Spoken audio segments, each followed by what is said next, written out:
ये कहानी एक दर्जी की काफी पुराने जमाने की बात है। एक बार एक राजा एक गांव की समस्या को सुलझाने के लिए गए थे। जब राजा रथ से उतर रहे थे तो अचानक राजा की कुर्ता रथ में फंस गई, जिस वजह से राजा के कुर्ते की एक बटन टूट गई। कुर्ते की बटन टूटने की वजह से राजा का कुर्ता बार बार खिसक जा रहा था, जिस वजह से राजा को बहुत ही शर्मिंदगी महसूस हो रही थी। तो राजा ने मंत्री जी से कहा कि मंत्री जी, अगर इस गांव में कोई दर्जी है तो आप उसे बुला के लाइए, मुझे मेरे कुर्ते की बटन लगानी है। राजा की ये आदत सुनते ही मंत्री जी उस गांव में गए और एक दर्जी को पकड़ के लाए। फिर वो दर्जी राजा के हाथ से बटन लिया और राजा के कुर्ते पे लगा दिया। तभी राजा ने उस दर्जी से पूछा कि आपके बटन लगाने का कितना रुपया हुआ। ये बात सुनते दर्जी ने मुस्कुराते हुए राजा से कहा कि महाराज, इसमें पैसे लेने की कौन सी बात है, छोटा सा ही तो काम था, बटन तो आपके पास था ही, बस मेरा थोड़ा सा धागा लगा, बस इतने से काम के लिए आपसे मैं पैसे कैसे ले सकता हूँ। तभी राजा ने थोड़ा जोर देते हुए कहा कि नहीं, तुमने मेहनत की है तो उसकी कीमत तुम्हें लेनी ही पड़ेगी। राजा की बात सुनने के बाद दर्जी मनी मन सोचने लगा कि चलो 2 रुपया मांग लेता हूँ। फिर वो दर्जी मनी मन सोच रहा था कि अगर मैं 2 रुपया मांग लूँ तो राजा मनी मन सोचने लगेंगे कि एक बटन लगाने का हमसे ये 2 रुपया लेता है तो पता नहीं गांव वालों से कितना रुपया लेता होगा, क्योंकि उस वक्त 2 रुपये की कीमत बहुत ही ज्यादा थी। और यही सब बातें सोच के दर्जी ने राजा से कहा कि महाराज, आपको जो उचित लगे वो आप दे दीजिए। उस दर्जी की बात सुनने के बाद राजा मनी मन सोचने लगे कि अगर मैं इस दर्जी को हिसाब से पैसे ना दूं तो पता नहीं गांव वाले क्या सोचेंगे, मेरी इज्जत भी खराब हो सकती है। और इसी वजह से राजा ने मंत्री जी से कहा कि मंत्री जी, इस दर्जी को 2 गांव दे दो, ये हमारा हुक्म है। राजा की ये बात सुनते वो दर्जी बहुत ही खुश हो गया और उस दर्जी समेत पूरे गांव के लोग राजा की जय जयकार करने लगे। ठीक इसी तरह अगर हम अपने आप को प्रभु के चरणों में बिना लालच, बिना स्वार्थ के अर्पण कर देना तो यकीन मानिए प्रभु हमें इतना देंगे जिसकी आप कल्पना भी नहीं कर सकते। तो दोस्तों, छोटी सी कहानी में ये सिखाती कि जब हम प्रभु के सहारे सब कुछ छोड़ देते हैं ना, तो प्रभु अपने हिसाब से हमें सब कुछ दे ही देते हैं।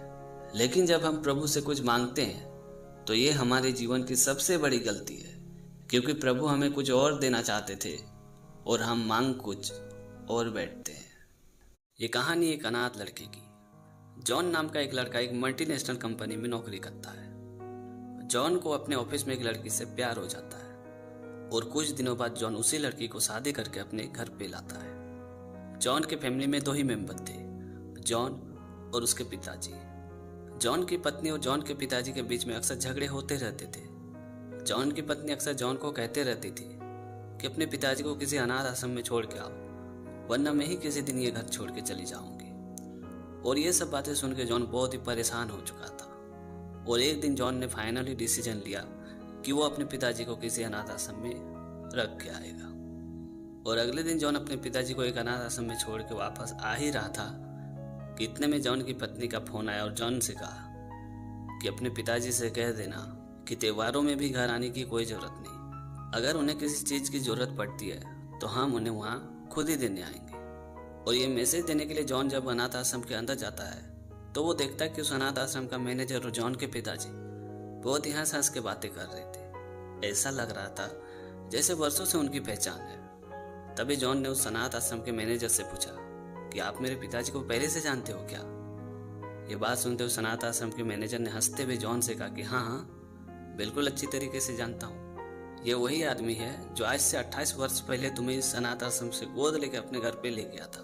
और कितनी इत्तेफाक की बात है कि 28 वर्ष बाद उसी आदमी को वही अनाथ लड़का उसी अनाथ आश्रम में छोड़ के वापस जा रहा है। वाह रे ऊपर वाले, जो जिसको सहारा देता है वो उसी को बेसहारा कर देता है। ये बात सुनते जॉन के पैरों तले जमीन खिसक गई और वो अपने पिताजी के पैरों पे गिरते हुए माफी मांगते हुए कहने लगा कि पिताजी, मुझे माफ कर दीजिए, हमसे बहुत ही बड़ी भूल हो गई है। इसीलिए कहते हैं कि बहुत कुछ सिखाया है जिंदगी के अनजाने सफर में, किताबों में वो दर्द था ही नहीं जो पढ़ाया इस जमाने ने।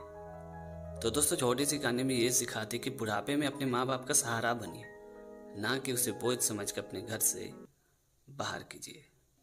तो दोस्तों, आज की कहानी आपको कैसी लगी कमेंट करके ज़रूर बताना।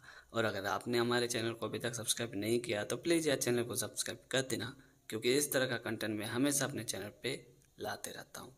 तो आज के लिए इतना ही, मिलते अगली वीडियो में एक नई टॉपिक के साथ, एक नई कहानी के साथ। तब तक के लिए जय हिंद, वंदे मातरम।